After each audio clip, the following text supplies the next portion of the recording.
Hello everyone, मेरा नाम है निकिता बेदी एंड आपका स्वागत है 3D मीडिया चैनल पे only with my brand new show जिसका नाम है सदाबहार कलाकार। बबीता जी के साथ फंसकर या दया बहन की चिक सुनकर ये तो अपना आपा ही खो बैठते हैं। आज हम बात करने वाले हैं आपके मेरे प्यारे जेठा भाई के बारे में, यानी कि एक्टर दिलीप जोशी के बारे में। तो चलिए बिना टाइम वेस्ट करे चलते हैं इनकी खूबसूरत सी जर्नी को एक्सप्लोर करने मेरे साथ।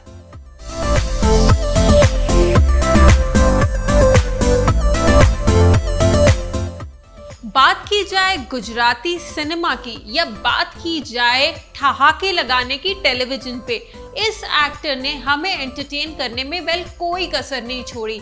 मैं बात कर रही हूँ मेरे प्यारे, आपके प्यारे जेठा भाई की, जेठालाल जी। ये कैरेक्टर जितना शानदार तरीके से स्क्रीन पर आता है और अपना जादू बिखेर के हमें हंसाता है, मुझे नहीं लगता दिलीप जोशी जी के अलावा ये कोई कर सकता था। दिलीप जोशी जी जो पैदा हुए 26 मई 1968 को गुजरात के एक छोटे से डिस्ट्रिक्ट गोसा में। ये बचपन से ही पढ़ाई में काफ़ी होशियार थे। दिलीप जोशी जी ने अपनी BCA की पढ़ाई करते करते इंडियन नेशनल थिएटर में बेस्ट एक्टर का अवार्ड भी जीता। फिर बारी आई 1989 की और ये साल बना उनका सबसे पहला साल बॉलीवुड की नगरी में अपना सिक्का जमाने का। दिलीप जोशी साहब ने सबसे पहले एक छोटा सा और प्यारा सा किरदार किया Salman Khan starrer very big hit film मैंने प्यार किया में। फिर जैसे मानो उनकी जर्नी का सिक्का शुरू हो गया चलना इस इंडस्ट्री में।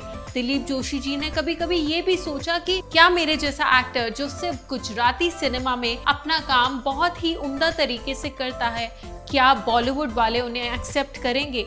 ये बात बिल्कुल सच हुई। 1995 में टेलीविजन की दुनिया में उन्होंने कदम रखा सीरियल कभी ये कभी वो से वासु के किरदार के साथ। दिलीप जोशी जी जितने अच्छे एक्टर हैं, रियल लाइफ में उतने हम्बल और डाउन टू अर्थ इंसान भी हैं। फिर बारी आई 1995 के बाद उनके सीरियल्स के लाइफ को आगे बढ़ाने की। तारक मेहता का उल्टा चश्मा 2008 में लॉन्च हुआ था, लेकिन उससे पहले क्या आप जानते हैं दिलीप जोशी साहब ने कम से कम 18 सीरियल्स टेलीविजन पे पहले ही करे थे, क्योंकि शायद किस्मत ने उनके लिए जेठालाल बनने का सौभाग्य पहले से ही तय करा हुआ था।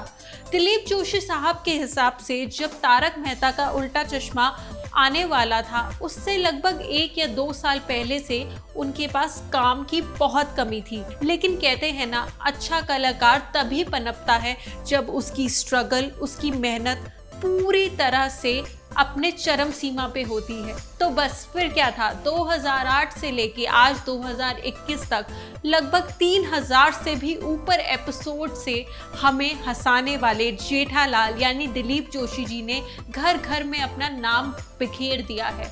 इसी के साथ साथ कुछ 5 टेली अवार्ड्स और 2 IT अवार्ड्स भी एज बेस्ट कॉमिक एक्टर वो जीत चुके हैं। सो कहते हैं ना, अच्छा कलाकार कितना भी ऊंचाई पे जाए या कितना भी नीचे हो, जब उसका वक्त आना होता है तब आ ही जाता है। और ये बात दिलीप जोशी साहब की जर्नी से हमें सीखने को मिलती है कि फर्श से अर्श तक का रास्ता तय करना शायद आसान ना हो, लेकिन मंजिलें भी उन्हीं को हासिल होती हैं जिनके अंदर जज्बा होता है, जिनके अंदर सीखने की चाह होती है, तो राहें तो अपने आप बन ही जाती हैं। तो ये थी कहानी फर्श से लेके अर्श तक की दिलीप जोशी साहब यानी कि आपके और मेरे प्यारे जेठालाल भाई की। अगर आप जानना चाहते हैं और भी कुछ टेलीविजन और फिल्मों के एक्टर्स के बारे में, तो आपको मेरे साथ जुड़े रहना होगा only on 3D media channel and देखना होगा मेरा खूबसूरत सा शो जिसका नाम है सदाबहार कलाकार with your host Nikita Bedi. And हम मिलते हैं आपसे अब अगले एपिसोड में।